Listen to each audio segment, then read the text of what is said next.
Entonces, lo que yo voy a platicar hoy con ustedes es, el tema es los distintos modos de relación entre enfermedades y emociones, donde voy a intentar puntualizar algunos de los temas que nos presentó Catherine, para intentar que quede todo lo más claro posible y ustedes lleven toda el enfoque teórico necesario para pasar después a la temática de las mesas clínicas. También vamos a tener la participación de Adelaida, que nos va a hablar de la parte más médica, de modo que ustedes vayan lo más armados posible para el trabajo que va a haber en las jornadas. Perdón. Entonces, lo que yo voy a tratar en este ratito van a ser esos 3 puntos. Me voy a concentrar en los 3 tipos de relación entre enfermedades y emociones que podemos diferenciar, algunas enseñanzas de la aproximación psicoanalítica contemporánea, después del recorrido que nos hizo Catherine, en donde estuvimos viendo toda la historia de la psicosomática, en realidad desde Freud, pasando por el siglo pasado hasta nuestros días. Yo me voy a concentrar en el momento actual, cómo se está pensando en este momento la temática, y después voy a puntualizar también algunos detalles de cómo se trabaja con estas diferentes formas de relación mente-cuerpo desde una perspectiva psicoanalítica. Entonces, ese va a ser el recorrido que vamos a hacer en el rato que tenemos para trabajar aquí juntos. Entonces, comienzo con el primer punto, y esos son los puntos que voy a desarrollar, así que los dejo ahí para que ustedes vean en qué vamos y qué voy exponiendo.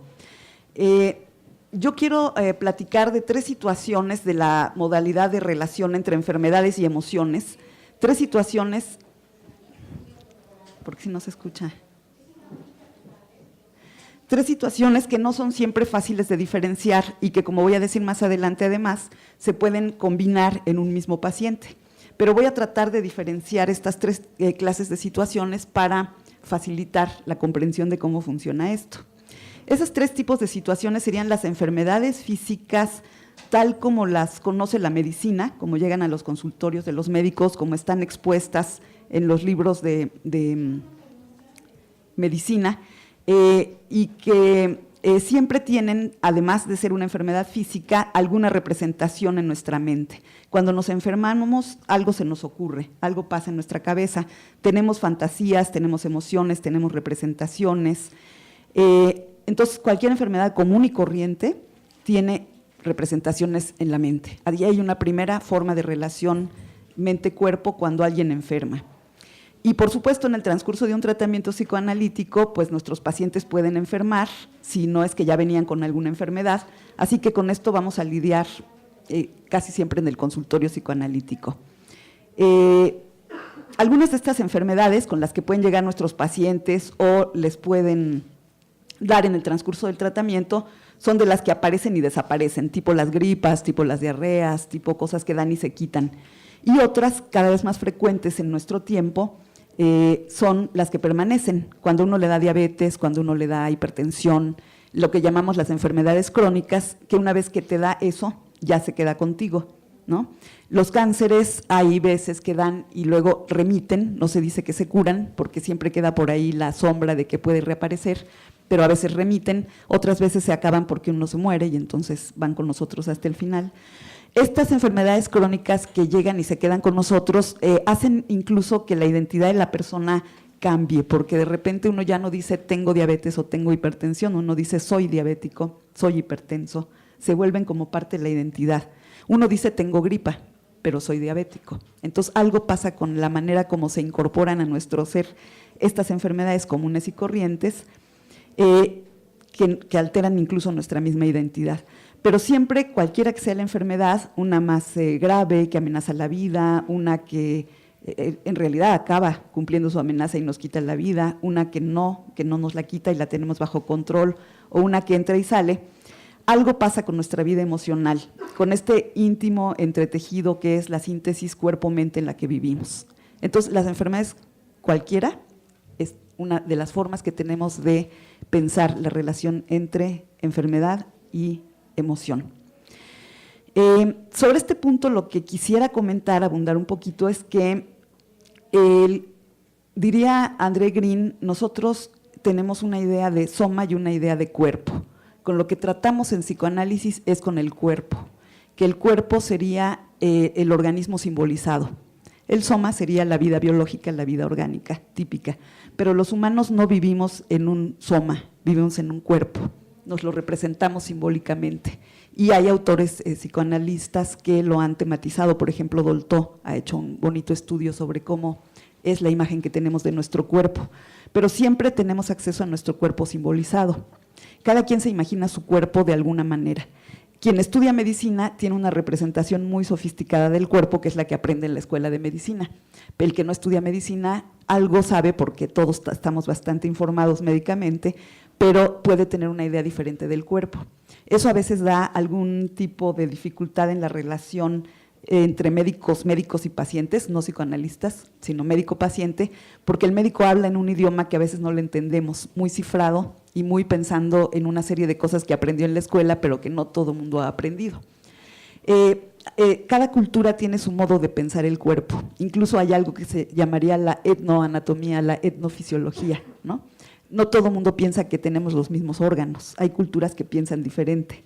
Por ejemplo, la cultura maya tiene pensado un órgano que le llaman el tipté, que sería la residencia del alma y está en el abdomen, ¿no? Se parecería a lo que nosotros pensamos que es el cerebro, un órgano muy importante. Bueno, para ellos el tipté está allí y así piensan el cuerpo.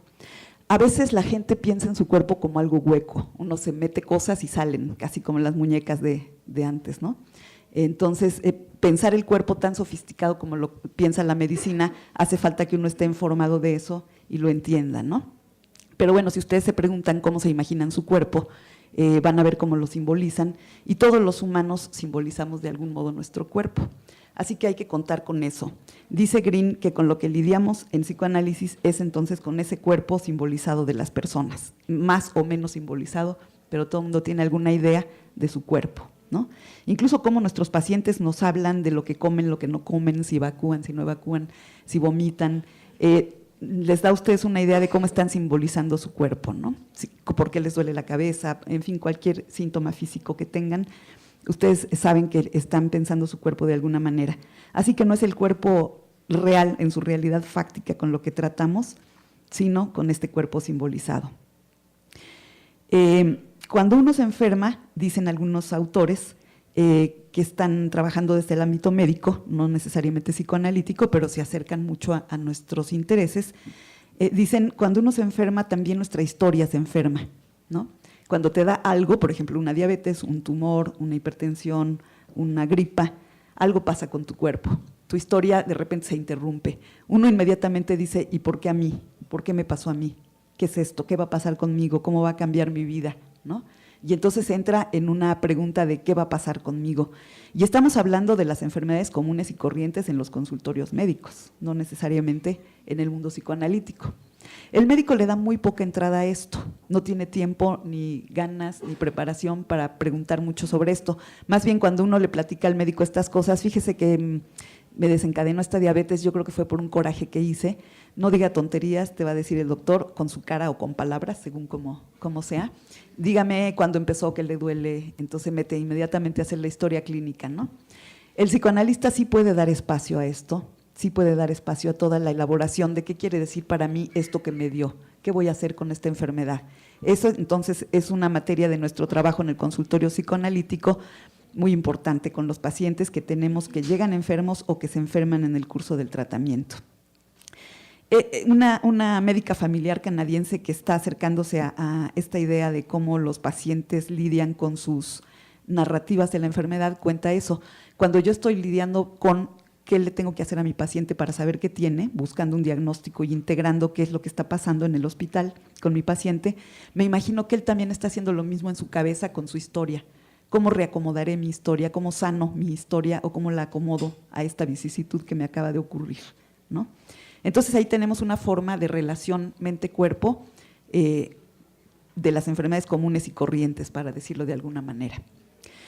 Un segundo tipo de relación mente-cuerpo, en la que no me voy a detener, pero la menciono, sería cuando los conflictos se representan en el cuerpo, tal y como Freud lo descubrió y lo explicó. Ahí nos dio Catherine el ejemplo de esta persona que se queda ciega porque se enamoró prohibidamente de su cuñado, ¿no? O todo lo que tenemos en los relatos que hace Freud de las personas que tenían una parálisis en una pierna o se les dormía un brazo relacionado con algún conflicto que se estaba representando en el cuerpo. Entonces, ese es otro tipo de relación tematizada por Freud de la relación mente-cuerpo, que esa sí viene a dar a los consultorios psicoanalíticos, que esa sí es materia de nuestro trabajo y que los médicos tampoco saben mucho qué hacer con ella, no les gusta ni les gusta distinguir. Cuando las cosas no se comportan como ellos aprendieron, empiezan a hacer cosas raras.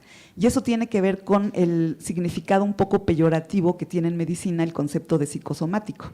Cuando un paciente es difícil, que no se comporta como las enfermedades del libro de texto, el médico se incomoda mucho, no sabe mucho qué hacer con ello y dice esto es psicosomático. Algo así como este paciente está loco, manipulador, se burlan un poco, se desesperan, tienen reacciones muy interesantes frente a esto y si tienen la posibilidad y está en su espectro de posibilidades, muy probablemente lo manden al psiquiatra, al psicólogo o en el mejor de los casos al psicoanalista, ¿no? Pero entonces este es el segundo tipo de relación mente-cuerpo que funciona diferente que el anterior y diferente también que el tercer tipo que voy a mencionar, que sería precisamente de lo que se trata en las jornadas, lo que llamamos somatizaciones o enfermedades psicosomáticas. Ese sería el tercer tipo.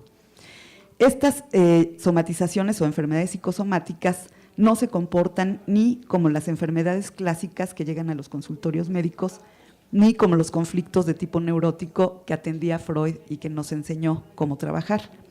Estos se comportan de una manera diferente y parecen ser la expresión del fallido intento de desarticular la unidad psique-soma que caracteriza lo humano. Es paradójico pensar esto, le llamamos enfermedad psicosomática a la que ocurre cuando se da esta suerte de desconexión entre psique y soma precisamente, ¿no?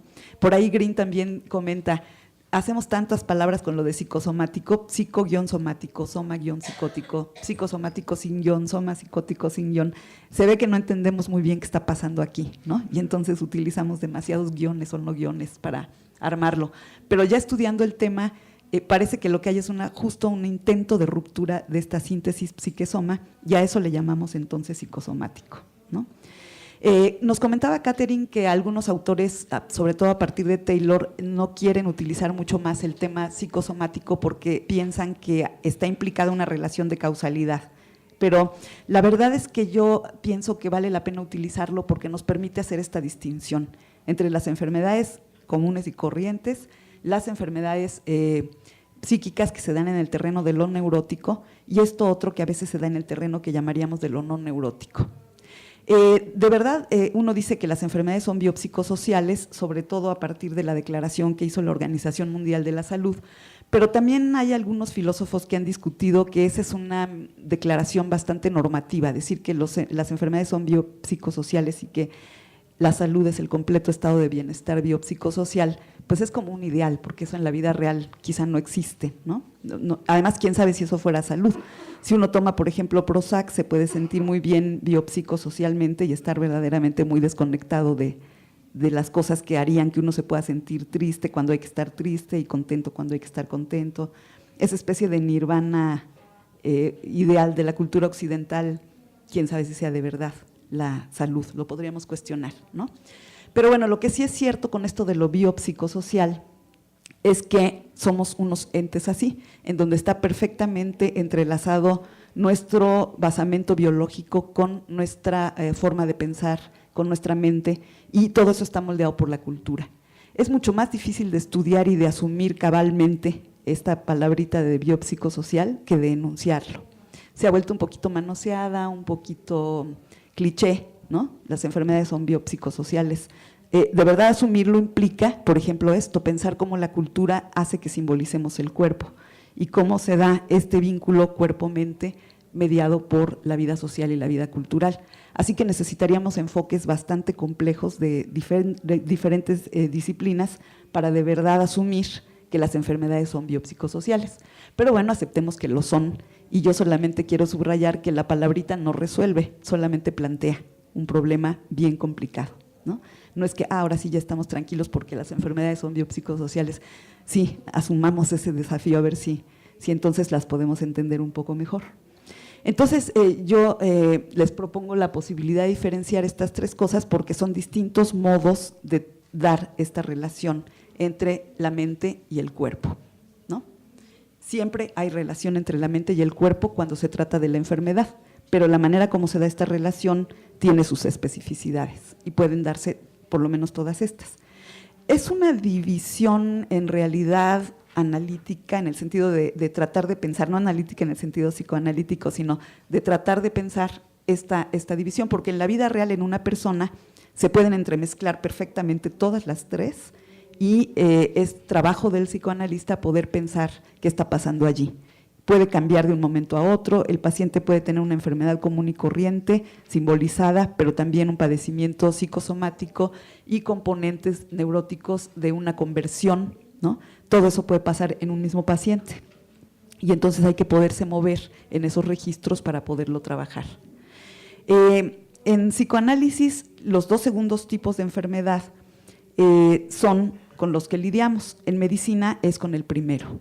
Los médicos se sienten cómodos en la primera parte y dicen psicosomático para todo lo demás. En psicoanálisis tenemos más clara esta definición diferente de lo que llamaríamos conversión, que sería el segundo tipo, y somatización, que sería el tercer tipo, y que funcionan entonces en áreas de la personalidad distintas, como nos explicaba Catherine. ¿Ok? Entonces tenemos esa división entre conversión y somatización. En lo que llamamos somatización y en lo que llamamos conversión, una diferencia muy importante es el significado que se da al síntoma. En este tercer tipo de fenómenos patológicos, los que estoy llamando somatización, se dice que no está pasando lo mismo de lo que Freud conceptualizó cuando hablaba con el segundo tipo, es decir, con las conversiones. Funcionan diferente. Por eso en la historia que nos platicó Catherine se dieron tantas vicisitudes, porque se empezó trabajando como si fuera lo que Freud nos había enseñado a manejar y en el camino se vio que no funcionaba igual y que no se podía trabajar igual y entonces se desarrollaron un montón de nuevos conceptos para poder trabajar con el tercer tipo de estas formas de relación cuerpo-mente. Me voy a ir concentrando entonces a partir de este momento en el tercer tipo de relación cuerpo-mente, las famosas enfermedades psicosomáticas, ¿no? Lo que se dice de las enfermedades psicosomáticas es que las emociones no significadas se descargan en el cuerpo, eso se dice. También se dice que a veces la persona no registra lo que le pasa en su cuerpo y lo que le pasa en su mente. Uno diría, ¿cómo alguien puede no registrar lo que está sintiendo? ¿Por qué no lo registra? Bueno, lo que parece que pasa con algunas de estas personas es que cancelan la percepción. Hay como una especie de negativa a dar cuenta o a registrar lo que está pasando allí. No siento, como decía Catherine, a mí no me quema lo que les quema a los demás. Mi cuerpo es invulnerable. Lo que siento no lo pelo, no lo registro, ¿no? Entonces da ese tipo de fenómeno. ¿Por qué las experiencias emocionales entonces, que son dolorosas, que no se simbolizan, se manifiestan en el cuerpo? Ahí tenemos una serie de avances que han hecho los autores más contemporáneos, autores tipo McDougall, tipo Green, tipo Bion, es decir, autores muy cercanos a nuestro tiempo, se han vuelto muy expertos en lo que pasa con estas emociones dolorosas no simbolizadas que se van a manifestar en el cuerpo. Tenemos todo un camino por ahí con los postkleinianos y los franceses contemporáneos, de lo cual se va a tratar mucho lo que van a escuchar en estas jornadas. Vamos a ver enfoques que vienen desde allí. Algo que vamos a ver menos en las jornadas, pero que yo quiero mencionar, es lo que ha pasado más con otra escuela de psicosomática que también nace en lo psicoanalítico, pero se ha acercado mucho más al diálogo con la medicina, que es la escuela canadiense, la escuela de Toronto, liderada por Graham Taylor, que se ha metido mucho a pensar la cuestión neurobiológica de por qué las experiencias emocionales dolorosas no simbolizadas van a dar al cuerpo. Entonces, quien tiene la necesidad de hacer una explicación un poco más biológica, qué pasa en el cuerpo, ahí tiene un montón de explicaciones útiles de qué está pasando allí. Yo les diría que, para sintetizarlo de la manera casi más caricaturizada que nos podamos imaginar, lo que estos autores muestran es que hay como una especie de conexión de las áreas más sofisticadas de nuestro sistema nervioso central, le hace corteza cerebral, con las partes más primitivas y que van a dar hasta los órganos, ¿no? Entonces ellos han desarrollado una temática que se llama psiconeuroinmunología, donde muestran cómo pasa neurológica y bioquímicamente esta relación. Ellos muestran cómo ciertas emociones que nos pasan por el nivel de la corteza cerebral, que sería el nivel más sofisticado de nuestro sistema nervioso, van vía el eje hipotálamo hipoficiario a desencadenar reacciones endócrinas vía mediadores químicos, y por ahí van a dar a que lleguen a desencadenar reacciones, por ejemplo, el eczema o el lupus o muchas de las enfermedades que vamos a estudiar después con Adelaida. Entonces ellos les pueden mostrar, a quien le interesara averiguar esto, exactamente qué pasa, qué desencadena qué neurotransmisores se sueltan por allí, cómo van a dar a los nervios, cómo los nervios van a dar, por ejemplo, a la piel, cómo entonces en la piel se sueltan ciertos componentes químicos que son los que producen la inflamación. Entonces no es magia cómo se da esta relación psique-soma. En realidad hay mediadores que ya la moderna neurobiología nos explica cómo funcionan. Ellos no se meten tanto con qué pasa en la mente. En cambio, por el lado psicoanalítico, con los autores franceses y con los postkleinianos, lo que tenemos es una visión igual de sofisticada que la neurobiológica, pero ahora para ver cómo funciona la mente en estos casos. Así que tenemos las dos posibilidades de verlo, y por fortuna estamos en una época en que ya no es una cosa o la otra, podemos conjuntar las dos, podemos estudiar una y también la otra. Y el que tiene interés se mete más por una y el que tiene interés se mete más por la otra. Así que esta gente tiene estos estudios incluso a nivel poblacional que muestran cómo están ocurriendo estas cosas, y también a nivel de estudios hasta la mitocondria, si ustedes quieren, ¿no? En realidad hay bastantes avances por la parte neurobiológica. Pero bueno, eso lo cuento nada más como noticias de los avances que hay en esta temática.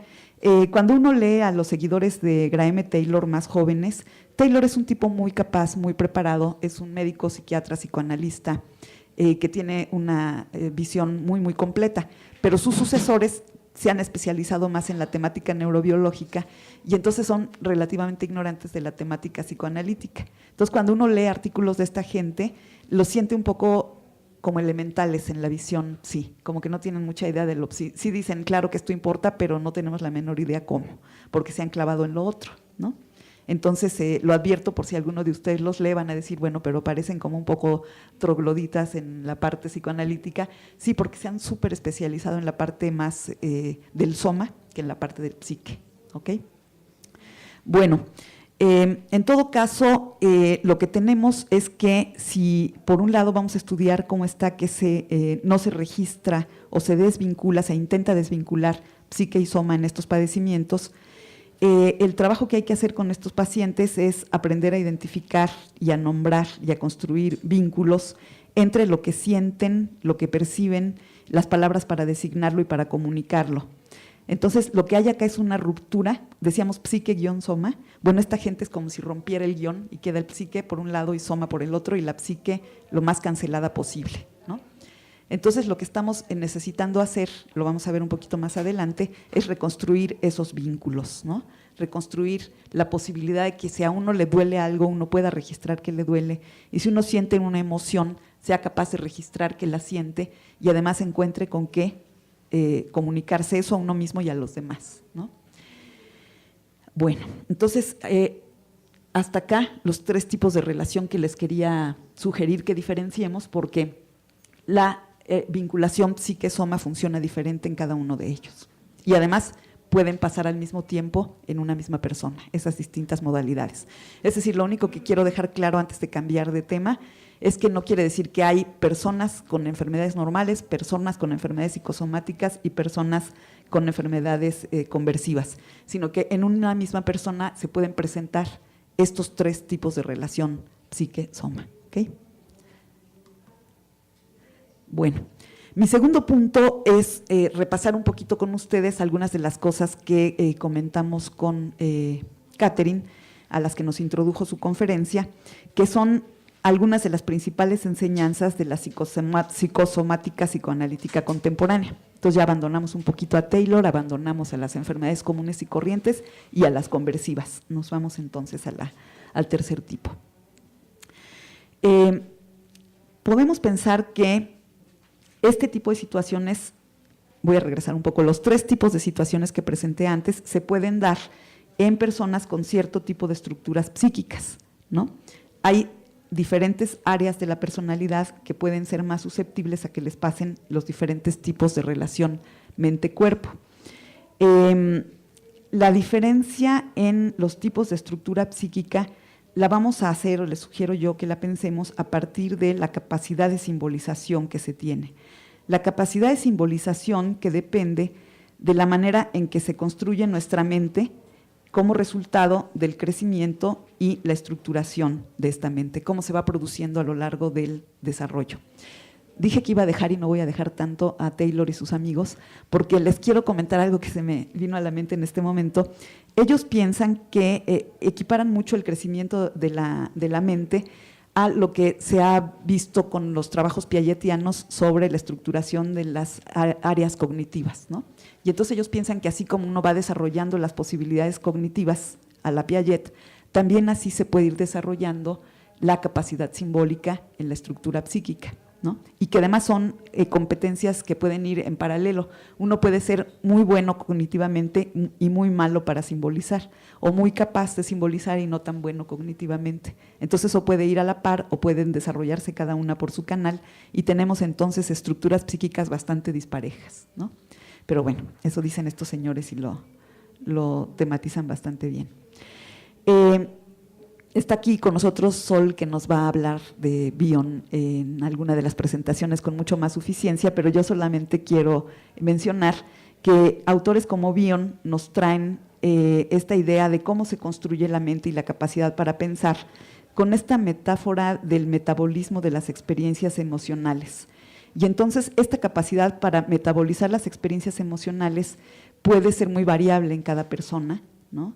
Y también lo que tenemos que metabolizar puede ser de muy diferentes intensidades, pero esa es una de las herramientas importantes que vamos a tener para trabajar esta temática desde el psicoanálisis contemporáneo. También vamos a tener quien nos hable desde la perspectiva de Green, que es otro autor que nos ofrece cosas muy importantes, y además Green integró la perspectiva bioniana y también la de Winnicott, que él habla de algo así como la capacidad que cada persona tiene, que cada estructura psíquica tiene de, voy a decir una palabra muy rara, que es psiquizar, para psiquizar lo que él llamaría lo prepsíquico.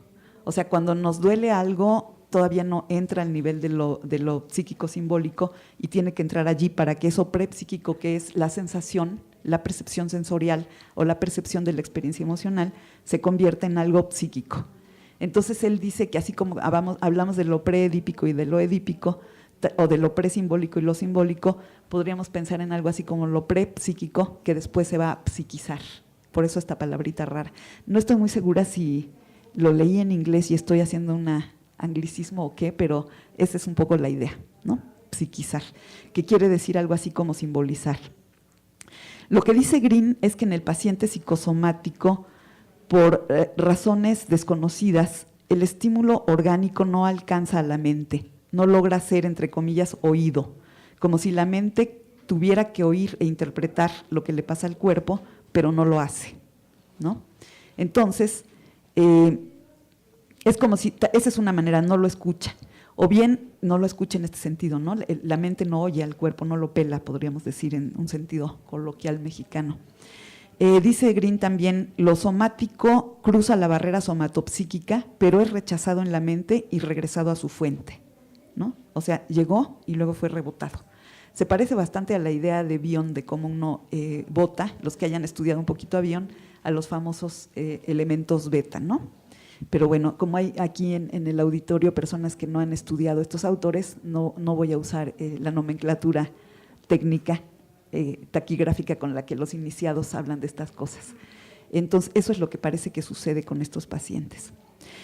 McDougall, que es otra de las autoras francesas contemporáneas también que van ustedes a escuchar bastante durante las jornadas, dice: el cuerpo no puede hablar más que cuando las palabras del espíritu van a él. Entonces, con el trabajo analítico y con el lenguaje compartido que se va a construir entre paciente y analista, vamos a tratar de construir un terreno a partir del cual el cuerpo sufriente, dice McDougall, pueda llegar a convertirse en un cuerpo erógeno y simbólico, ¿no? Aunque yo decía al principio que todo mundo simbolizamos de algún modo el cuerpo, estos autores tematizan como que la posibilidad simbólica del paciente que llamamos psicosomático es muy reducida. Es decir, él trata de no meterse por allí. Para el paciente psicosomático eso de simbolizar la mente y el significado son cosas ajenas con las que no quiere lidiar, no quiere saber del tema, ¿no? Al final voy a platicar con ustedes de un caso que traigo para ilustrarlo, que es muy interesante, donde una autora del grupo de la Escuela de Psicosomática de París trabaja con una paciencia admirable con un paciente de este tipo, ¿no? Entonces ustedes van a ver cómo es esto de, eso es absurdo, eso no quiere decir nada, usted me quiere meter ideas raras en la cabeza porque va a significar algo mi rectocolitis hemorrágica que tiene que ver, ¿no?, con la mente y con el significado, ¿no? Así que esto es lo que sucede. El punto 3 que quiero plantear acá es esto de la heterogeneidad de la mente, que es otra de las aportaciones que nos hacen los autores psicoanalíticos contemporáneos, sobre todo a partir de Bion, y lo dinámico del funcionamiento de la mente. En efecto, el psicoanálisis contemporáneo, fíjense que le tenemos que cerrar porque si no se sale y se mete la voz. Lo que pasa es que está muy fuerte. Si no, pues mantenemos la puerta cerrada y así se guarda. ¿Se oye mucho?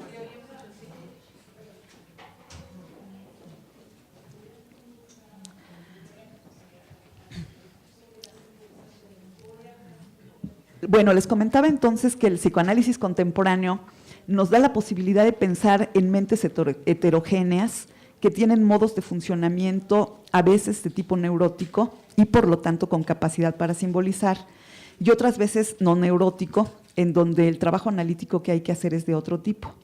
Y esto nos da la posibilidad de un trabajo mucho más flexible que se va adecuando no solo a cada paciente, sino también a cada momento de la sesión, para lo que va pasando con la mente del paciente en cada momento de la sesión. Si quieren ustedes lo vuelve mucho más difícil, pero también mucho más rico. Uno tiene que estar siguiendo en qué área de la mente anda el paciente en cada momento de la sesión, y eso no siempre es fácil de hacer, pero esta herramienta teórica nos ayuda mucho a pensarlo así.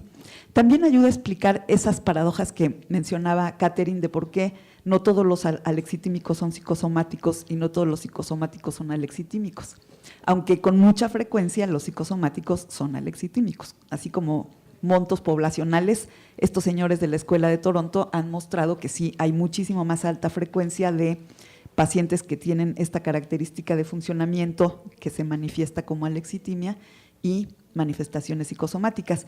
Pero también hay pacientes con áreas neuróticas de la personalidad y áreas no neuróticas, en donde podemos tener momentos de posibilidad de simbolizar y otros no. ¿Ok? Y entonces, además, también el paciente más neurótico, y saben ustedes que neurótico es muy buena descripción, o sea, a lo más que uno aspira en la vida es a ser un buen neurótico. Así normales, perfectos, creo que no existimos entre los humanos. Bueno, pues el mejor de los neuróticos también puede somatizar cuando la experiencia emocional que tiene que procesar rebasa sus posibilidades. Y bueno, en la vida humana muchas veces viene eso, ¿no? Así que por eso no hay como estas cosas tan lineales, tan deterministas, porque tenemos esta herramienta para pensarlo, áreas muy heterogéneas en la mente que además están moviendo todo el tiempo. Esto es muy dinámico, ¿no? Uno lo podría pensar a veces como si fuera una cosa geográfica, como propone, por ejemplo, Meltzer. Uno se puede imaginar la mente de la persona como si fuera un planeta con un montón de paisajes diferentes, áridos, montañosos, bien cultivaditos, como ustedes quieran. Pero no solo, sino que además, como si fuera en una película de ciencia ficción, todo el tiempo está cambiando. Entonces, de pronto estoy en una zona perfectamente bonita, cultivada de prado, como de Palacio de Versalles, y de pronto se me convierte en otra cosa, y entonces ya no es eso, sino que es una zona árida, desértica, ¿no? O llena de peñascos y de lugares donde no se puede caminar. Entonces la mente es muy heterogénea y además está cambiando, ¿no? Cambia según las experiencias con las que nos estamos enfrentando. El último punto que yo quería traer sobre las enseñanzas del psicoanálisis contemporáneo para trabajar con esta forma de relación mente-cuerpo es que, algo que Catherine enfatizó muy bien y lo retomo yo, en el caso de las enfermedades psicosomáticas hay quienes hablan de un déficit emocional frente a las experiencias difíciles y hay quienes sugieren más bien que es un conflicto en la mente de la persona. Hay quienes encuentran que estos pacientes establecen una defensa masiva inquebrantable, como dice McDougall, contra angustias muy primitivas e intensas, y es esta defensa masiva inquebrantable la que lleva a suprimir la percepción, algo así como un terco rehusamiento a percibir, a representar la experiencia y a darle significado, ¿no? Entonces, algunos autores van a enfatizar en como en un vacío en este paciente, no tiene con qué comerse eso, digamos, y entonces descarga en el cuerpo. Y otros van a decir, no quiere comerse eso por ningún motivo, es demasiado indigesto para él. Estoy usando mucho la metáfora digestiva bioniana, es indigesto para él, no la quiere, no lo quiere ver, no lo quiere percibir, no lo quiere simbolizar, no quiere que se le hable del tema, ¿no? Entonces son dos formas de pensarlo, que otra vez todo el tiempo les voy a proponer que no pensamos en esto o lo otro, sino en las dos posibilidades, una o la otra, o predominará una o la otra, según cada paciente, ¿no? Los autores nos describen esas dos posibilidades. Como nos decía Catherine, los teóricos del déficit son sobre todo los de la Escuela de Psicosomática de París, y los franceses contemporáneos se acercan más, sobre todo McDougall, a esta otra cosa del rehusamiento terco, defensivo, a entrar en contacto con experiencias que resultan demasiado dolorosas para el paciente. Intensos impulsos destructivos por allí, difíciles de asumir y de metabolizar. Yo lo que les quería comentar, y esa es la propuesta que quiero subrayar, es que tenemos que tener en cuenta que esto es un problema que le voy a llamar yo de relación proporcional. Es decir, cuánta capacidad de tolerancia o de metabolización de la experiencia emocional tenemos y cuán intenso o difícil es el conflicto o experiencia a tolerar y metabolizar. Así que no es que el trauma nos traume o que no tengamos con qué lidiar con el trauma, sino que depende del tamaño del trauma y de dónde anda nuestra mente, ¿no? Por eso pasan cosas como las que comentaba Catherine de las personas que salían debajo de los escombros del sismo del 85. Para algunos era traumático sin duda, pero bastante procesable, y además el gusto era haber salido. Y para otros era desestructurante de la mente y de ahí al psiquiátrico, ¿no? Porque un mismo evento, la misma magnitud de trauma, digamos, tuvo significados tan diferentes para las distintas personas que lo vivieron.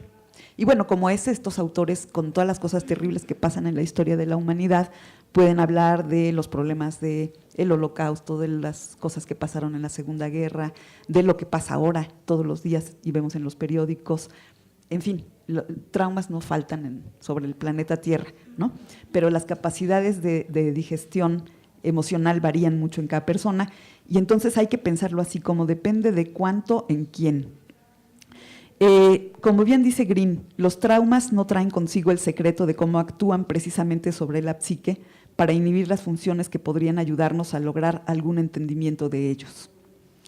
Así que lo que tendríamos que pensar es en verdad en cosas combinatorias. Ya a estas alturas del pensamiento psicoanalítico y además del pensamiento científico, quedan mal estos pensamientos lineales, causalistas, simplificantes, porque como que ya no dan cuenta, ya no nos satisfacen de cómo podemos pensar los fenómenos de la realidad, y en psicoanálisis menos, ¿no? Entonces lo que tenemos que estar haciendo es pensar en conjunciones más que en disyunciones, como proponía Edgar Morin.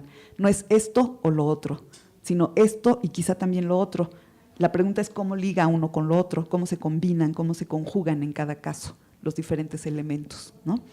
Así que podríamos tratar de pensar en las combinaciones que se pueden dar entre cada tipo de estructura psíquica y cada una de estas modalidades de relación mente-cuerpo. Parece ser cierto que en estructuras más frágiles la probabilidad del brote de una de las llamadas enfermedades psicosomáticas es mayor, pero también es cierto que hay otras modalidades de estructura psíquica no necesariamente deficitarias que pueden predisponer a enfermar de muchas otras cosas incluso médicas, de las del primer tipo que yo les mencionaba, y a no dar un buen cuidado a la enfermedad, ¿no? Entonces, uno puede desencadenar una diabetes, una hipertensión, los mismos cánceres, sin necesidad de que sea una modalidad psicosomática, o a veces sí, porque hay una baja del sistema inmune y eso tiene que ver con cómo funcionan las células cancerosas, pero no es una relación causa-efecto simple.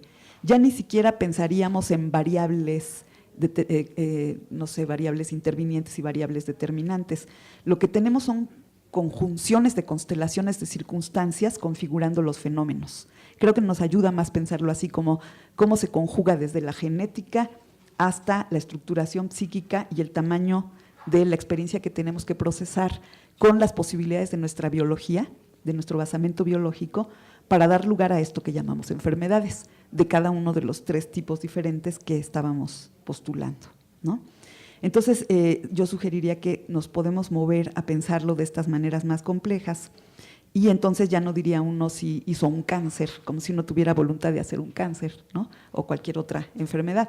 Pero uno sí puede descuidarse de sus sensaciones y tener una bola en un seno y no percibirla, negarse a registrarlo, ¿no? Y entonces la posibilidad de que ese cáncer nos mate es mucho más grande que si hubiéramos tenido la precaución de hacernos una mastectomía anual y detectar en sus etapas más tempranas el padecimiento.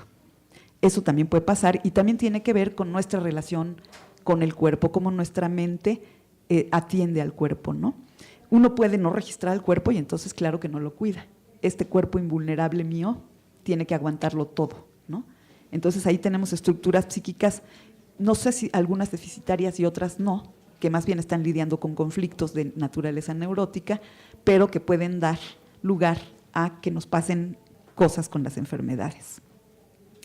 Entonces, habría que pensar en cómo se combinan los déficits en la estructura psíquica con las capacidades simbólicas o metabólicas, en el sentido bioniano, de las experiencias, con la intensidad de los impulsos destructivos, los conflictos, las situaciones traumáticas, el timing en el que se produce cada una de estas cosas, el momento de nuestra vida y de nuestra… A veces decimos que nos llueve sobre mojado, ¿no? Como que ya en ese momento no aguantamos una más, en otros momentos estamos más capaces de tolerarlo. Y si tenemos por ahí disponible algún semejante con la capacidad para auxiliarnos con la tarea emocional. Entonces, eso de problematización de las conjunciones, que suena rarísimo, es la manera sintética que yo quiero, con la que yo quiero designar esto que propongo. Ir avanzando hacia planteamientos complejos, no lineales, no causalistas, sino conjunciones de circunstancias que configuran los fenómenos y su curso. Así lo podríamos entonces pensar. Y entonces nos salimos de esto o lo otro, de esas disyuntivas un poco estériles en verdad. Y bueno, entonces voy a la el último punto que quería comentar antes de irnos a ver el caso del paciente que les traigo el día de hoy. ¿Cómo trabajamos entonces en psicoanálisis y en las psicoterapias de orientación psicoanalítica con las distintas modalidades de relación mente-cuerpo? Me paré tantito porque se me pasó, me acuerdo que quería comentarles algo más del punto anterior, se me pasó decirlo. Estos señores de la escuela de Toronto, los seguidores de Graham Taylor, han contado también, a propósito de toda esta complejidad de la que hablamos, que incluso las famosas llamadas enfermedades psicosomáticas, aquellas que identificó Alexander, las 7 enfermedades de las cuales nos va a comentar algo Adelaida después, también hay como subtipos de esas enfermedades. No son entidades nosológicas parejas igualitas todas, y algunas son más cercanas a estos modos de funcionamiento psíquico que estamos hablando acá, y otras son tienen como mayor autonomía de la parte somática biológica. Entonces, incluyendo esas enfermedades, ahora se saben, los inmunólogos las han estudiado con mucho cuidado, que hay subtipos de lupus, subtipos de artritis reumatoide, subtipos de colon irritable, ¿no? Y pasan cosas diferentes en cada subtipo de la enfermedad. Eso también explica por qué no hay estas relaciones lineales entre el funcionamiento de la mente y las enfermedades que llamamos psicosomáticas, ¿no? Unas van a caer más en este territorio y otras son otras maneras de operar del cuerpo, ¿ok? Bueno, quería comentar eso también, que es otro de los avances ya no del psicoanálisis contemporáneo, pero de la investigación neurobiológica de nuestros días. No son entidades como ustedes saben, los cánceres, por ejemplo, es un gran costal donde hay cualquier cantidad de cosas, ¿no? Con miles de tipos diferentes de etiologías, de peligrosidades, de evoluciones.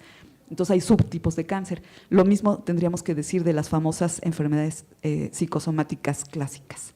Bueno, entonces dejo esa piececita de información allí y ahora sí vamos a cómo se trabaja esto psicoanalíticamente. Catherine decía, y lo dicen muchos autores, cómo se mete un psicoanalista a trabajar con un paciente que no quiere verbalizar. Sí, nuestra herramienta básica es la palabra. ¿Cómo trabajaremos con esta gente que no simboliza, no significa, no asocia, no quiere asociar, además no le gusta, ¿no? La verdad es que ya no, el psicoanálisis puede ser que no sea el tratamiento más taquillero para estas enfermedades. Si ustedes se van a la bibliografía médica, van a encontrar que hay de todo, desde la meditación budista hasta lo cognitivo-conductual, las flores de Bach, cualquier cantidad de terapias alternativas para trabajar con esta problemática, incluso los grupos de apoyo, de autoapoyo. Taylor, que es el más ilustrado psicoanalíticamente de este grupo, dice, si funcionan las terapias de apoyo, debe de ser que la relación de objeto tiene algo que ver con esto. No es un psicoanalista, pero es un semejante, escuchando y platicando de lo que pasa, ¿no? Entonces yo les diría que un porcentaje muy grande de las terapias psi que se sugieren para estos pacientes no es el psicoanálisis.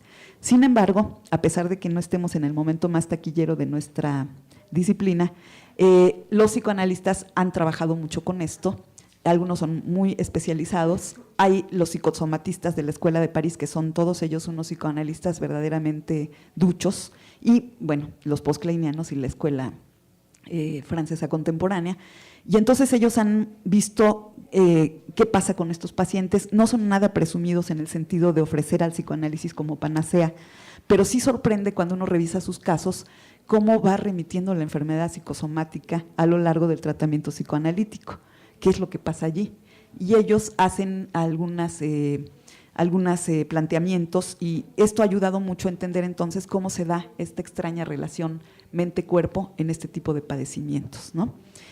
Cuando les presente el caso de Eisenstein al ratito, les voy a subrayar cómo ella termina con una modestia sorprendente diciendo, bueno, nuestras confusas búsquedas no sabemos por dónde nos llevan, pero el paciente mejoró, ¿no? De ninguna manera nos dice, así son completamente humildes en su manera de postular cómo opera lo psicoanalítico.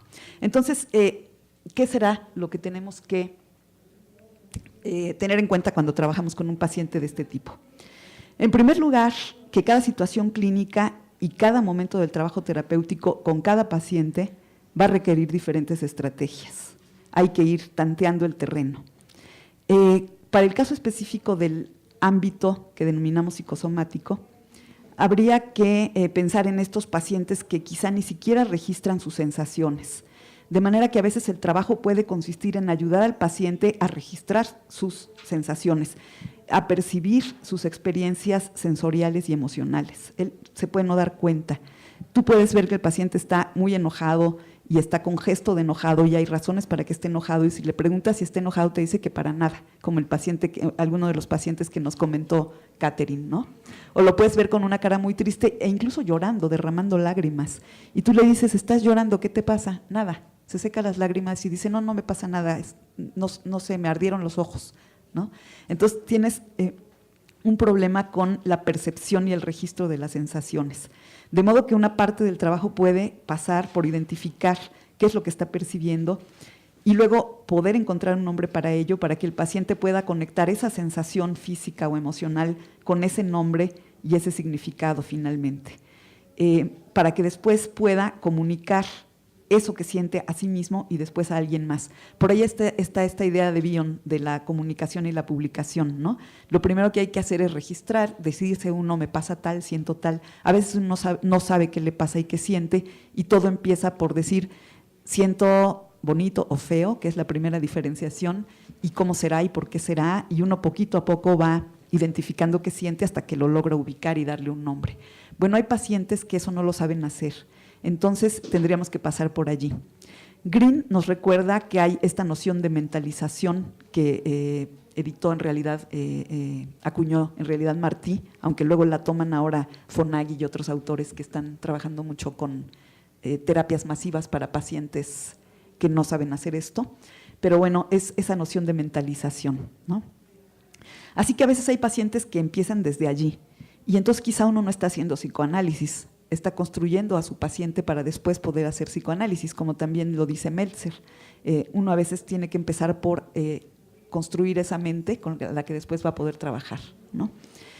En los momentos no simbólicos o zonas de la mente que no simbolizan, hay que trabajar hasta que el paciente vaya logrando encontrar las palabras para hablar de sus experiencias, tanto sensoriales como emocionales, y después para establecer los vínculos entre ellas, porque después a lo mejor el paciente ya sabe decir que siente, pero no sabe qué tiene que ver esto con lo otro, ¿no? ¿Qué tiene que ver que me haya pasado tal evento en la vida, como los que contaba Catherine, y después me dé un lupus o me dé un dolor de cabeza, ¿no?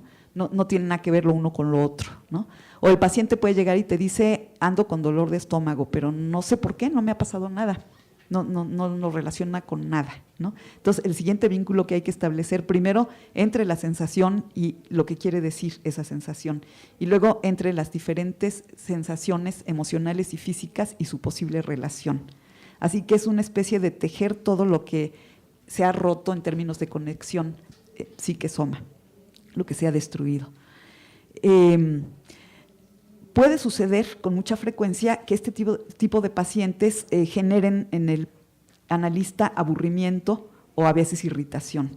Pueden ser pacientes sumamente aburridos, estos que solamente te cuentan lo que pasó, y pasan sesiones y sesiones en donde el paciente te cuenta aburridísimamente, sin ninguna carga emotiva, y uno puede estar verdaderamente aburrido. Parte del trabajo que tiene que hacer el analista es entender qué le pasa con su aburrimiento, ¿no?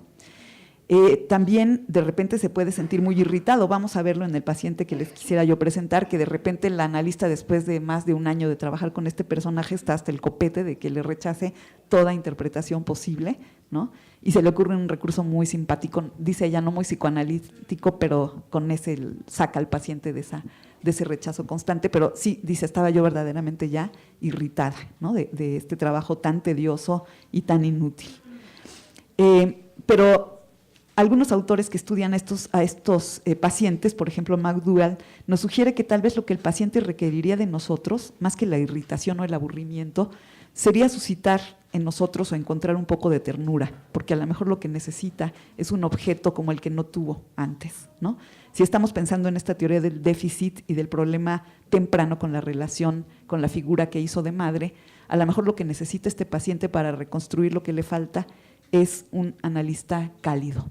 No es fácil ser un analista cálido con un paciente que es una especie de bloque, de cemento, ¿no? Bueno, la pregunta es, ¿sirve para algo el psicoanálisis? ¿Puede un paciente así aprender a simbolizar?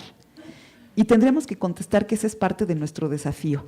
Es un trabajo bien difícil y no siempre exitoso, pero ese sería el desafío. Habría que enseñar al paciente a hacer esto, ¿no? Habría que ayudarlo a construir, como diría Bion, su aparato para pensar, empezando desde casi nada, desde muy poquito, desde registrar la sensación y encontrarle un nombre a esa sensación. Construir la capacidad de simbolización requiere, con los pacientes más ubicados en esta modalidad de funcionamiento en la mente, un trabajo muy largo, muy laborioso, muy paciente. Tenemos que recorrer todo el camino desde… ahí es interesante la herramienta conceptual de la tabla de Bion, porque él hace así como todo el caminito, ¿no? Las columnas y los renglones que uno va caminando, para ir desde la percepción, notación, indagación, ir averiguando, enseñando al paciente a averiguar lo que siente, cómo es lo que siente, cuándo lo siente, por qué lo siente, cómo se llama lo que siente, qué quiere decir lo que siente, hasta que vaya construyendo este aparato para pensar. Aprender a significar todo eso, a simbolizarlo, como nos enseñan los autores franceses contemporáneos, ¿no? El último punto que voy a mencionar, bueno, la parte metabólica o digestiva estilo Bion es casi como si uno fuera un cirujano plástico construyendo un estómago emocional para que pueda, un aparato digestivo emocional para que el paciente pudiera digerir sus emociones. Así de complicado puede ser todo este trabajo. El cirujano plástico es mucho más rápido porque si no se le muere el paciente, lo tiene que hacer en unas horas, ¿no? La reconstrucción de lo que sea. El analista no, él trabaja más como gotita sobre la piedra y cae la gotita, hasta que por fin hace una cazuelita en la piedra, ¿no? Entonces es un trabajo así de complicado. no mucha gente lo quiere hacer tampoco, ¿no? Es difícil. Bueno, pero el último punto, entonces, al que quisiera ir es el juego entre lo intrapsíquico y lo intersubjetivo en el trabajo analítico. Es decir, otra de las polémicas en será esto y lo otro que traen algunas corrientes psicoanalíticas hoy día es, ¿nos metemos adentro de la mente o estamos en la interrelación? Y entonces de repente no somos seres monádicos que vivimos adentro de la mente nada más, Freud la regó en eso, ¿no? Somos seres interrelacionales, sobre todo los analistas norteamericanos andan muy en esa. Aparece Green, que es muy inteligente, y dice, es que son las dos cosas. Somos intrapsíquicos y somos intersubjetivos. Y todo lo que está pasando en la relación transferencia contra transferencia tiene que ver con una psique que está en interacción con otra psique, cada uno con su mundo interno y en la relación con el mundo interno del otro. Entonces yo nada más quería dejar puntualizado ese punto que me parece muy interesante de cómo la discusión contemporánea dejó de ser disyuntiva, o bueno, ayuda mucho dejar de ser disyuntivo para ser conjuntivo en el sentido de cómo se conjugan las dos posturas. Tienen mucha razón unos y los otros, son seres muy inteligentes y muy estudiosos, pero cuando nada más ven un ángulo y pierden otro, a veces es un poco parcial lo que nos proponen, ¿no? Entonces podemos conjugar las dos cosas. Voy a tomar un último punto traído de Green relacionado con esta idea de la mentalización que él le reconoce a Martí, Pierre Martí, que es uno de los autores de la Escuela de Psicosomática de París, que nos habla de qué quiere decir mentalización. Se toma muy en serio Green a Martí y dice, bueno, ¿y qué entendemos por mentalización? Dice Green, mentalización puede ser la cantidad y la calidad de las representaciones psíquicas. Y representación tiene que ver con hacer presente en ausencia de. Nos representamos algo que no está, ¿no? Es un trabajo psíquico de hacer presente algo que no está. Hay que volver a formar o recrear lo ausente con la mente. Siempre en Green van a ver ustedes la influencia bioniana. Él reconoce todo el tiempo y también la winnicottiana, ¿no? Pero bueno, esto recuerda mucho a Bion en realidad. Hay que volver a formar o recrear lo ausente con la mente. Voy a solamente mencionar algunas de las cosas complicadas del trabajo psíquico que implica la mentalización, es decir, lo que tenemos que reconstruir en estos pacientes que no lo pueden hacer. Implica temas como el tiempo porque está presente el pasado, cuando era de un modo y ahora ya no es, el presente, y también el futuro como proyecto, ¿no? Entonces, para poder representar algo que ya no está, pero que antes sí estuvo, estamos jugando con el vínculo entre pasado, presente y futuro. Está la idea de asociar, de vincular, de relacionar, ya no está y ahora yo me lo represento, pero qué tenía que ver conmigo, qué lugar ocupaba en mi vida, qué significaba para mí, cómo se relaciona con un montón de circunstancias. Está el tema de la memoria, la imaginación, la posibilidad de relacionar. Dice, para terminar, dice Green, es una subjetividad en acción. La subjetividad está en acción pensando, extraño lo que no está, quiero que esté, no quiero que esté, no quiero ni pensar que ya no está. En fin, es todo un trabajo de una subjetividad en acción, ¿no? El trabajo entonces que le falta al personaje que está descargando en su soma, porque no pudo pasar por la mente este fenómeno físico que está viviendo, tiene dificultades para hacer esto. Así que el trabajo que tiene por delante un analista es un trabajo complicado, pesado, muy demandante. ¿Ok? Bueno, aquí dejo lo que yo quería puntualizar y repasar y me voy a ir a… No me han llegado preguntas, ¿no hay? Acuérdense que sean por escrito, por favor, y me las pasan. Pero mientras entonces me escriben sus preguntas a Catherine y ahora también a mí, quiero aprovechar el ratito que nos queda para platicarles de este paciente. Y pongo la referencia porque no lo voy a acabar de ver todo, por supuesto. Voy a tomar algunos pedacitos y a lo mejor les interesa lo suficiente como para ir a buscar la referencia y ver con todo cuidado el artículo de Eisenstein donde lo trata, ¿no? Entonces les voy a platicar algunas cosas que yo entresaqué del caso del el hombre de Burma. Burma es en inglés, ¿no? The Man of Burma. En francés ni siquiera sé cómo se dice porque el artículo original lo ha de haber escrito ella en francés, pero está publicado en inglés. Burma es Birmania o Myanmar en el sudeste asiático, ¿no? Y van a ver por qué le puso así a este caso la analista. Nos cuenta Marilia Eisenstein que recibió una llamada en la que un hombre le pedía una cita, pero le decía, no se preocupe, no es nada urgente, si quiere le hablo otro día, si no tiene tiempo ahora. Desde la primera llamada ya le empezó a zacatear, ¿no? Entonces ella, que es una psicosomatista muy conocedora, decidió verlo tan pronto como le fue posible, lo más rápido que pudo le dio la cita, más rápido que si no le hubiera dicho eso, ¿no? Si no le ha dicho eso, sí lo hace esperar un poco. Y dice, llega a visitarme un paciente de cerca de 40 años, delgado, alto, de pelo negro, un poco encorvado, con una actitud a la vez de indiferencia y lasitud. Es extremadamente cortés, lo que apenas oculta lo fugaz de su contacto. Entonces le platica de su ocupación y algunas cosas, entonces ella se entera de que es un científico muy competente vinculado con el desarrollo tecnológico que trabaja en una empresa del sector privado. Le dice el paciente que viene porque tiene una severa rectocolitis hemorrágica.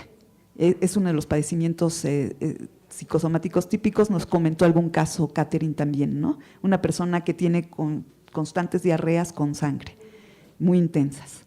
Entonces, porque el colon está completamente rasguñado, digamos, está toda la mucosa del colon lesionada y por problemas inflamatorios y entonces está todo el tiempo sangrando. El gastroenterólogo cree que es tan grave su rectocolitis que amenaza su vida y de hecho le tiene ofrecida una operación de la que él no tiene demasiada idea. Le ofrece una operación para rescatarlo, de que no se vaya a morir, y él dice, todavía no me la hacen, no sé muy bien de qué se trata. No mucho después el médico le manda una carta al analista donde le explica su caso y le platica que la operación que está tratando de hacerle, que le tiene propuesta, es una colectomía acompañada probablemente de una ileostomía. Esta es una operación terrible porque le cortan el pedazo lesionado del colon y del recto y después se conecta el ilion, que es la parte final del intestino delgado, al abdomen para que por ahí salga el excremento, que va a dar a una bolsita.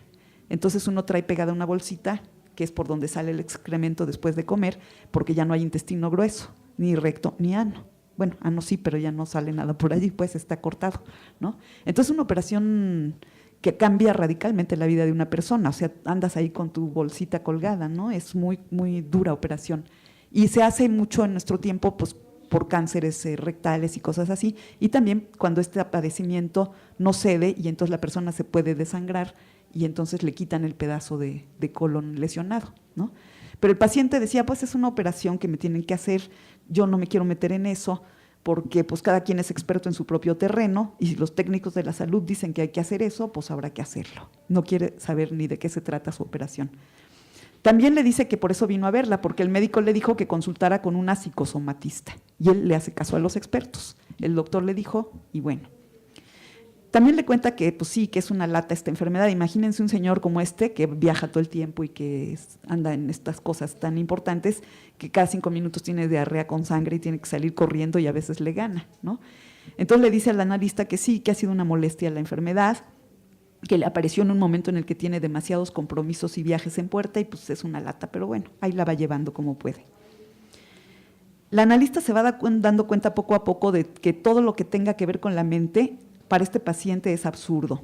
La ve así con cara de, ¿y eso qué? ¿A qué tiene que ver eso? ¿A qué viene? ¿No? Él no tiene, dice, ningún interés en lo irracional. No quiere oír hablar de nada que no sea racional.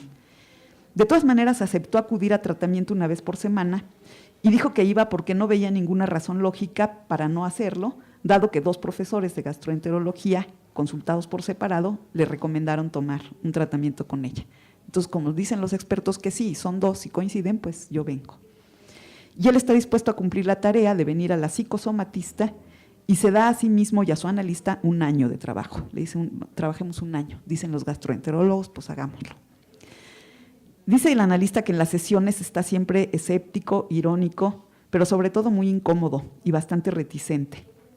Le dice cosas como, estados de la mente, bueno, realmente no sé qué es eso. ¿Quiere usted que yo le hable de los estados de mi mente? No sé de qué me está hablando, ¿no? Al analista le sorprende la pobreza del vocabulario de este hombre, dado su elevado nivel de cultura y su capacidad conceptual en su área profesional. En muy pocas sesiones al principio del tratamiento le dio una clara y precisa descripción cronológica de su vida. Sus padres son gente seria y agradable, ya retirados. Él es el mayor de 2 hijos, tiene una hermana menor, química, que el único problema de su hermana es que tiene una pancreatitis hemorrágica subaguda. Él está casado, no tiene hijos. Él y su mujer están muy metidos con su trabajo, en su vida profesional. ¿Por qué no tiene hijos? No sabe, simplemente así ha ocurrido, no han tenido hijos. Sobre el surgimiento de su enfermedad, lo único que se acuerda es que le vino unos meses después de que dejó de fumar. Él fumaba 2 paquetes de cigarrillos diarios. Un día hizo una apuesta con algunos colegas, fue a una consulta con un acupunturista para que le ayudara a dejar de fumar y de la noche a la mañana dejó de fumar de sopetón. Y a los pocos meses vino la rectocolitis, que lo mandó al hospital.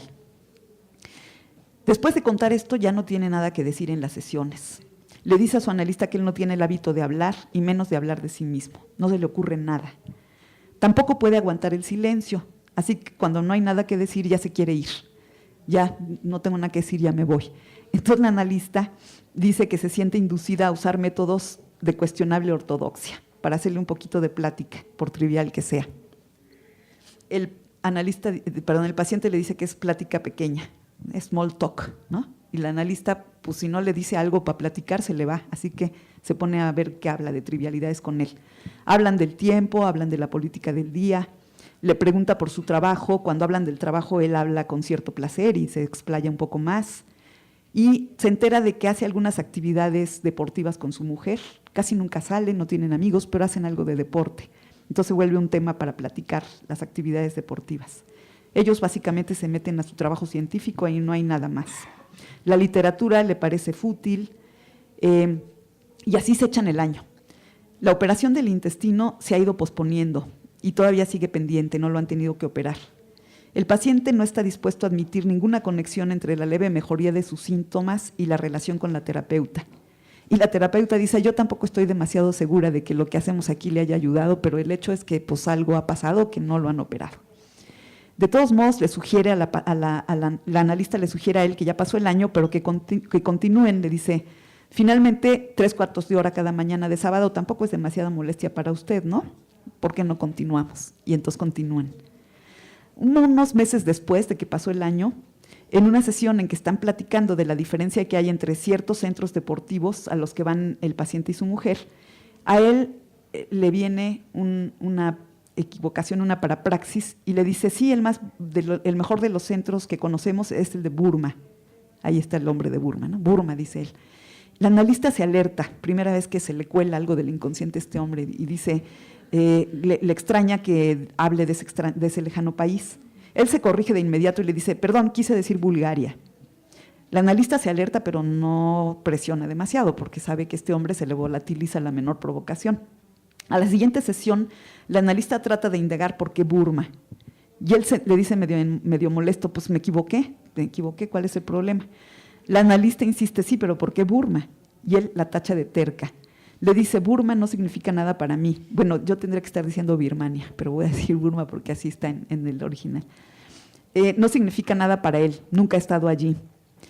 Pero unas cuantas sesiones después, y con bastante dificultad, acepta que sí hay una historia relacionada con Burma, que es bastante irrelevante porque pertenece al pasado, no tiene nada que ver con el momento. Y entonces le cuenta a su analista que en la época universitaria él estuvo casado con una compañera y después de unos años de estar casados se divorciaron. Como no habían tenido hijos ni propiedades, juntos nunca se volvieron a ver, ya no volvió a ver a la exmujer, pero algunos años más tarde tuvo unas noticias indirectas de ella y se enteró que la habían asesinado en una calle de Rangún, apuñalándola en el abdomen. Rangún es la antigua capital de Burma, ¿no? Entonces resulta que sí había algo relacionado con Burma, habían asesinado a apuñalada a su exmujer allí y él entonces se había enterado. Cuando se enteró de esto que le había pasado a su exmujer, estuvo sintiéndose un poco mal ese fin de semana, no sabía qué diablos hacía su exmujer en Burma, pero pensó que no tenía caso estarse haciendo preguntas inútilmente. También se le ocurrió que le podía escribir a sus ex suegros para darles el pésame y preguntar qué había pasado, pero decidió que no había necesidad de abrir viejas heridas. Y lo borró de su cabeza, no había vuelto a hablar del asunto con nadie, ni siquiera se lo había contado a su actual esposa, hasta lo había olvidado. Pero ahora se acuerda de que en aquel tiempo tuvo una pesadilla que también se le había olvidado.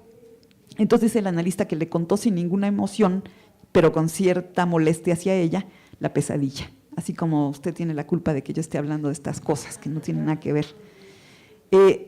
Soñó que su exmujer estaba toda cubierta de sangre y una voz en off decía que se podía haber salvado con un ano artificial. Bueno, la analista se da cuenta de inmediato de muchos elementos simbólicos que pueden haber aquí, en el pasado, en el presente, en el futuro que le espera este paciente, en todo, pero dice que se refrena de hacer ningún comentario por el momento. Así se le vinieron 1000 ideas a la cabeza, pero dijo calma, porque de por sí está costando mucho trabajo que este hombre mencione un sueño y mencione esta experiencia. En cambio, dice, me puse a darle una explicación muy científica del mecanismo de los sueños, de las pesadillas, toda la fisiología del sueño, ¿no? En un intento mío de ver si lo podía interesar como científico en su aparato mental, en cómo funcionaba su aparato mental, antes de poder invitarlo a pensar en sus propias producciones mentales. Ya después tendría yo tiempo para tratar de transformar todo ese recuento en una historia. En fin, y sigue hablando ahí cosas interesantes de todo lo que hizo y cosas que pasan, pero bueno, ahí salió el nombre del hombre de Burma, ¿no? Porque por fin apareció al año y cacho de trabajo algo que podía servir para algo en la mente de este señor. Luego vino otra fase, ahí empezó una fase diferente, en donde, entre otras cosas, la mujer de este hombre se embarazó. Él empezó a poder hablar de su primera esposa, empezó a poder soñar con su primera esposa, y entonces dice la terapeuta, al fin empezamos la psicoterapia, año y cacho después, ¿no?, de haber empezado a hablar con él. Empezó este hombre a hablar de su primer matrimonio y la analista le empezó a encontrar significados, a reconstruir algunos vínculos entre todos los pedazos de la historia del paciente que estaban todos separados unos de otros. Ella sentía que estaba encontrando material muy valioso, muy rico y trataba de hacer interpretaciones, pero el paciente, dice, me ponía siempre en una situación desesperada en la contratransferencia. Cualquier conexión o hipótesis que sugería era tachada por el paciente como algo absurdo, algo incomprensible o demasiado difícil o ajeno a su propio campo. Me decía que yo lo quería forzar a jugar un juego del cual él no conocía las reglas. Cada sesión terminaba diciendo obstinadamente, hoy me voy sin haber entendido nada. Entonces toda interpretación donde con todo el cuidado que ya vimos le trataba de conectar algo con algo era hecho pedazos. Decía él, estoy atrapado, usted tiene un arma de la que yo carezco, la lucha es desigual. O sea, él estaba viviendo esto como una batalla, ¿no? Hasta que un día, dice la analista, un poco exasperada, le dije, a ver, imagínese usted que me tiene en una de sus plataformas experimentales. ¿Necesariamente yo voy a salir lastimada de allí? Y entonces, dice, por fin lo agarré por sorpresa. Se quedó muy azorado viendo esto y se echó a reír. Dice, bueno, yo sé que no fue un recurso muy psicoanalítico, más bien lo tomé del psicodrama, lo que hice fue una especie de inversión de roles, ¿no? Pero pues lo agarré. Entonces, por fin se identificó en algo conmigo y se empezó a reír. Y entramos en un periodo un poquito más asociativo, ¿no? O sea, ella le dijo, a ver, entonces, si esto es una guerrita, yo me pongo en su territorio, usted siempre está diciendo que cada quien en su campo y que esto de que yo le digo es mi campo y no le interesa, vamos a su campo. Yo soy su bicho de laboratorio, ¿qué me va a hacer?, ¿no? Y simplemente con esta inversión lo sacó un poquito de balance y por ahí empezó a trabajar. Esta analista, que es una psicosomatista aparte de psicoanalista, utiliza recursos muy peculiares, todos los que necesite para poder romper con esta barrera de ladrillo que le traen sus pacientes psicosomáticos, ¿no? Y entonces ya empezó a entrar un periodo más asociativo, a trabajar un poquito más con interpretaciones, le contó algunos sueños el paciente, dice, lo sentía yo mucho menos vigilante porque se sentía menos herido. Entre las cosas que ya nada más de pasada suelto por allí, pasó que el paciente no quería registrar el embarazo de su mujer y le traía miles de fantasías de que iban a hacer el bebé con malformaciones y miles de cosas de pérdida también, ¿no? Y entonces le decía al analista, no tengo que pensar en su embarazo hasta que sea visible, pero si ya tiene 4 meses, 5 meses, hasta que se vea, mientras no tengo que lidiar con eso, ¿no? Sé que está embarazada, pero no quiero saber del tema. Otro evento que sucedió en el camino es que el mal de su rectocolitis entró en remisión. Un día llegó a contarle que decía el gastroenterólogo que había remitido el padecimiento. Esto es como los cánceres, no se curan, pero remiten, ¿no? Como el lupus también. De repente deja de activarse el mecanismo autoinmune que hace que se produzcan estas lesiones y entonces paró el asunto, ¿no? También cuenta otro momento donde el paciente se quejó de que tenía insomnio y estaba tomando medicamentos para dormir, pero cuando empezó a explorar con él lo que sucedía, se dio cuenta que el paciente organizaba todo para tener insomnio, hacía una serie de actividades que le impedían dormir, a pesar que estaba tomando somníferos, pero armaba todo como ponerse a trabajar antes de dormir y tener actividades muy que no le dejaban dormir, y se dio cuenta que lo que le pasaba es que no quería soñar, tenía miedo de sus sueños, ¿no? Entonces se producía sin darse cuenta el insomnio para no soñar. Un día soñó con el funeral de su esposa y entonces la analista le dijo, bueno, usted necesita una tumba mejor que una desaparición. Cuando desapareció alguien, como desapareció su esposa, es muy doloroso. Para poder hacer un duelo hay que tener una tumba con alguien ahí, aunque sea en el sueño. Y le empezó a mostrar cómo estaba recuperando a esa esposa que había sido tan importante para él en su propia mente, se le estaba representando, como decíamos, ¿no? Él, claro que decía que no, y en fin, seguía con su actitud, pero ella iba haciendo esto, ¿no? Después soñó que se había encontrado con su secretaria, que no era confiable, una secretaria que no era nada confiable y que siempre bebía. Esto muy cercano con unas vacaciones. Después de contarle el sueño de la secretaria que era poco confiable, le preguntó al analista, ¿usted va a salir de vacaciones en Todos Santos? Y en fin, empezaron a acercarse estas posibilidades. Dijo el analista, primera manifestación transferencial con la cual haremos un intento de trabajar, pero inmediatamente se retiraba el paciente, ¿no?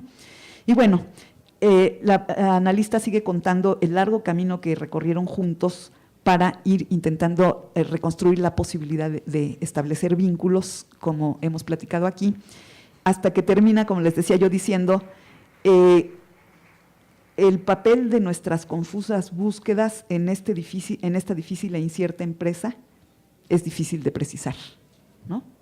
Yo no me atribuyo a mí que haya remitido la rectocolitis de este hombre, pero pues aquí les pongo el material. Eso lo van a ver bastante en los casos que vamos a empezar a estudiar y en otros que nos han platicado algunas personas, por ejemplo, Marta, que ha trabajado con pacientes de este tipo, como no es que uno haga nada con la enfermedad en particular, pero van pasando cosas que de repente te vienen con la noticia de que remitió la enfermedad. Y otras veces no, también a veces no hay éxito, no remite, el paciente psicosomático se va porque esas cosas de hablar de su mente no le gustan, ¿no? Y también puede pasar. Así que de ninguna manera vamos a pensar en una respuesta siempre exitosa y mágica del psicoanálisis a lo psicosomático, pero con casos como este uno se da cuenta que algo muy importante pasa en la mente de estos pacientes que restablece otra modalidad de relación entre su cuerpo y su mente, ¿ok? Bueno, pues aquí me detengo porque estamos en la hora. No me llegaron preguntas. ¿Me las pasan? Ok. Muchas gracias.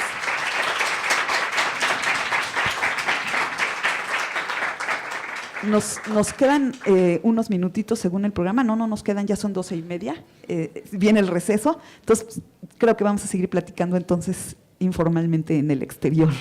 A las 12:45 vamos a vernos con la presentación de Adelaida sobre un primer grupo de este tipo de enfermedades que llamamos psicosomáticas, que nos van a dejar ver toda la parte médica del asunto, ¿ok? Muchísimas gracias por su atención.